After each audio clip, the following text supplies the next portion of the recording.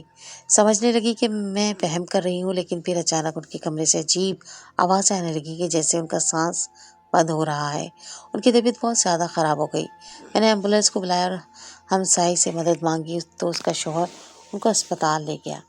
Doctor کا کہنا تھا کہ ان کو کسی نے زہر دیا ہے۔ میری قدموں تلے سے زمین نکل گئی۔ میں نے اپنے ٹیسٹ کروائے تو میں بھی اسی زہر سے افیکٹ ہو چکی تھی۔ میرا شوہر بھی 1 ہفتے کے اندر ہی واپس آ گیا۔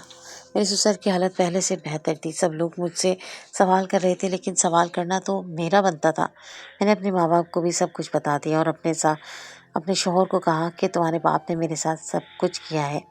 تب یہ بات سامنے آئی کہ سسر کلونجی کے دانوں پر زہریلا اسپرے کر کے میرے بستر پر بچھاتا رہتا تھا تاکہ مجھ سے جان چھوٹ جائے۔ میرا شوہر بھی مجھ سے شادی نہیں کرنا چاہتا تھا، وہ کسی اور لڑکی کو پسند کرتا تھا، لیکن اس کی شادی ہو گئی تھی۔ پھر وہ باہر ملک چلا گیا، لیکن وہ یہ سب نہیں جانتا تھا، نہ ہی اس کی ایسی چاہت تھی۔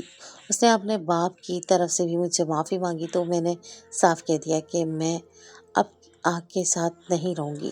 میرے شوہر نے مجھے الگ گھر میں رکھنے کی بجائے میرے میکے بھیج دیا تاکہ میں محفوظ رہوں، اور چند ماہ کا وقت مانگا، جس کے بعد وہ کویت سے سب ختم کر کے واپس پاکستان لوٹنا چاہ رہے تھے، اور ساتھ ہی یہ بھی بتایا کہ وہ اپنے باپ کے کہنے پر مجھ سے حد بنا بیٹھے تھے۔ سسر کا کہنا تھا کہ بیوی کو ڈھیل نہیں دینی چاہیے ورنہ وہ سر پر سوار ہو جاتی ہے، اور پھر واپس باہر جانے کے بعد بھی سسر صاحب ہر وقت بیٹے کو میرے خلاف بھڑکاتے رہتے تھے تاکہ وہ مجھ سے رابطہ نہ کرے، نہ ہی مجھے کوئی علیحدہ خرچ کی رقم دیں۔ مگر یہ سچ ہے کہ انسان اپنی تدبیر کرنے میں مصروف ہوتا ہے اور رب العالمین سے بڑا کارساز کوئی نہیں ہوتا۔ اسی وجہ سے میرے سسر کی چال اسی پر الٹ چکی تھی، اور وہ بہت بیمار تھا، اور میرا شوہر نے بیرون ملک کا سارا کام 2 ماہ میں ختم کیا اور واپس لوٹ آئے۔ پھر مجھے اپنے گھر کے ساتھ ہی ایک علیحدہ گھر میں منتقل کر دیا اور خود بھی میرے ساتھ رہنے لگے۔ سسر صاحب کے پاس میل نرس ہوتا ہے جو ان کا سارا کام کرتا ہے، اور وہ بیٹا جس کو مجھ سے دور رکھتے رہے تھے وہ اپنے باپ کے پاس روز جاتے ہیں اور پھر رات کو میرے پاس ہی رہتے ہیں۔ میرے 2 بچے بھی ہیں اور میں اپنے گھر میں بہت خوش ہوں۔ میں سمجھتی ہوں کہ مشکل وقت میں صبر کرتی رہی تو آج اس کا اجر ملا، کہ میرا شوہر واقعی بہت اچھا انسان ہے اور میرا ہر طرح سے خیال رکھتا ہے۔ اگر میں بے صبر ہو جاتی تو شاید آج میں فارغ ہو چکی ہوتی۔ اور لڑکی کا پہلے شوہر سے طلاق لے کر کسی دوسری جگہ شادی کرنا اتنا آسان نہیں ہوتا، نہ ہی اس کی کوئی گارنٹی ہے کہ دوسرا مرد اچھا ہوگا۔ لڑکی کو اپنا گھر بنانے کے لیے جہاں تک ہو سکے گزارا کر لینا چاہیے۔